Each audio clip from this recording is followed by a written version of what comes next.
আজ ৭৯তম স্বাধীনতা দিবস।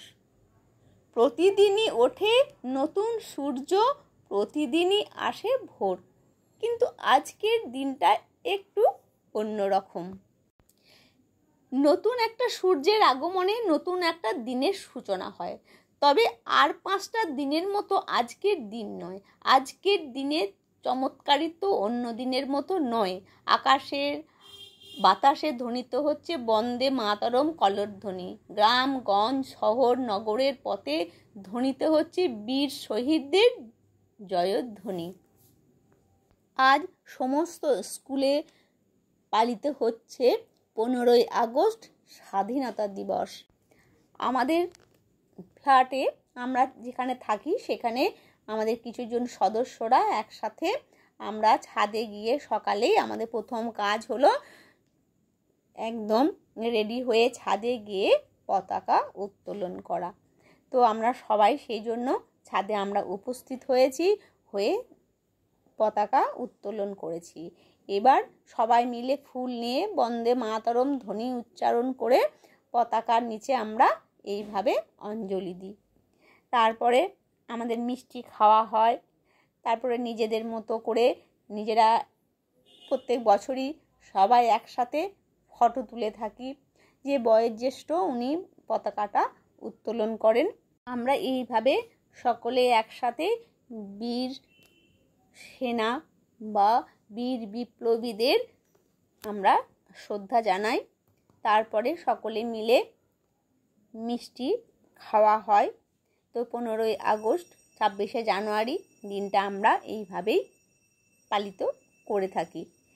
কারণ আমরা সবাই সব কিছুই জানি, কিন্তু এই দিনটার মাধ্যমে সকলে আর একবার আমরা বীর শহীদদের প্রতি একটু স্মরণ করে থাকি। যাদের জন্য আমরা স্বাধীনতা পেয়েছি তাদের কথা একটু আমরা স্মরণ করে থাকি। এইভাবে আমাদের সকালটা কাটে, বা আজকের সকালটা এইভাবে পালন করে থাকি। তারপরে নিচে গিয়ে এবার আমাদের সংসারের কাজ শুরু করি। আজকে আমি বানাবো সোয়াবিন পোলাও। সোয়াবিন পোলাও বানানোর জন্য আমি নিয়েছি বাসমতি রাইস। আমার হিসেব মতো আমি ২৫০ গ্রাম চাল নিয়েছি। চালটাকে খুব ভালো করে ধুয়ে ভিজিয়ে রেখে দেব। এবার নিয়েছি সয়াবিনটা আমি ছোট্ট দানার সয়াবিন নিয়েছি। এবার এটাকে আমি গরম জল একটু ফুটিয়ে নেব, দিয়ে ভিজিয়ে রেখে দেব আধা ঘন্টা, তাহলে এটা নরম হয়ে যাবে। এদিকে চালটাও আমি ভিজিয়ে রেখেছিলাম, একটু নরম হয়ে গেছে। আমি ভাতটা কিন্তু আগে আমি করে নিচ্ছি।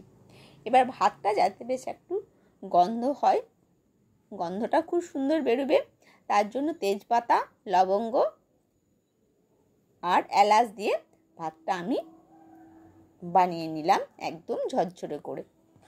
তারপরে কড়াইয়ের মধ্যে তেল দিয়ে প্রথমেই আমি সয়াবিনগুলো জল থেকে ছেঁকে তুলে রেখেছিলাম। এবার সয়াবিনের মধ্যে নুন আর দিয়ে দেব হলুদ আর কাশ্মীরি লঙ্কার গুঁড়ো দিয়ে ভালো করে আমি মাখিয়ে নিয়ে আমি এটাকে প্রথমে ভেজে নেব খুব ভালো করে।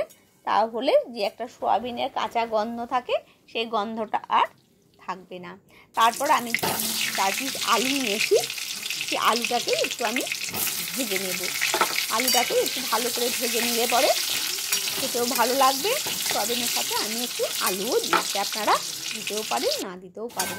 আলুটা আমার ভাজা হয়ে গেছে। এবার আমি তুলে নেব, দিয়ে কড়াইয়ে আমি আবার পরিষ্কার তেল দেব।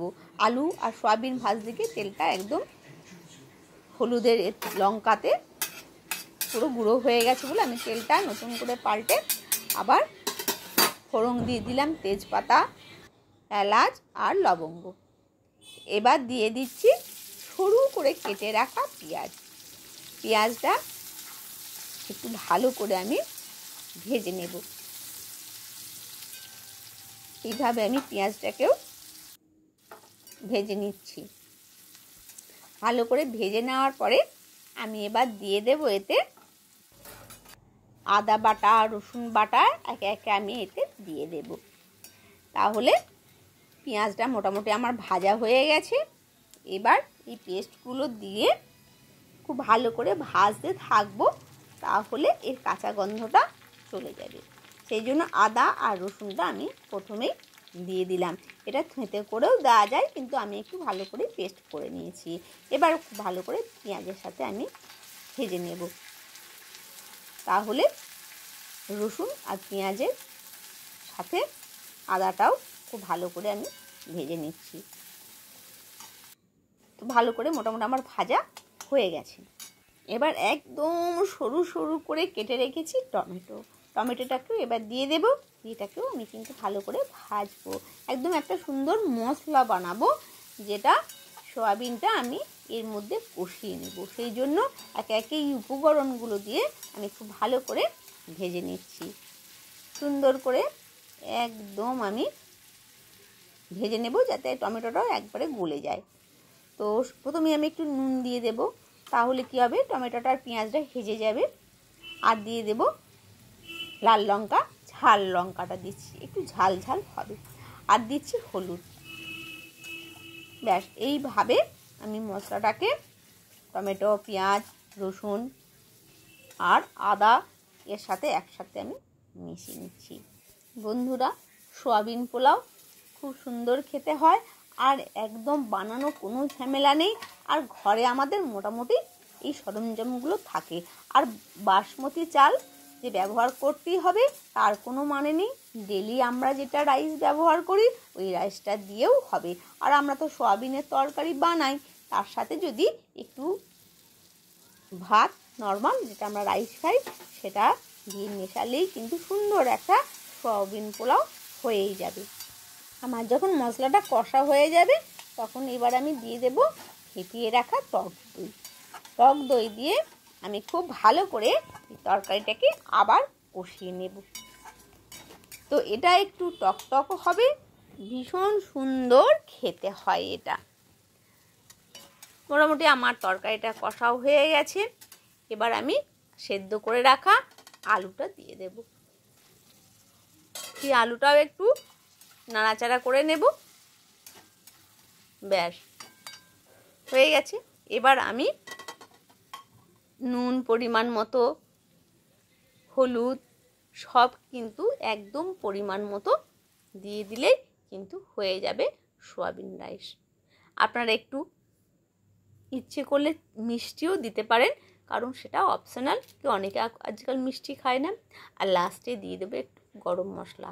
আর এটা আমি সাদা তেলে করেছি, ঘিয়ে কিন্তু করিনি, কারণ ঘি আমার মেয়েরা খেতে চায় না বলে ঘি দিয়ে করিনি। এইভাবে বানাবেন, ভীষণ সুন্দর খেতে হয়। ভালো থাকবেন, সুস্থ থাকবেন। আজকে 15ই আগস্টে আপনাদের অনেক অনেক ভালোবাসা আর শুভেচ্ছা রইল।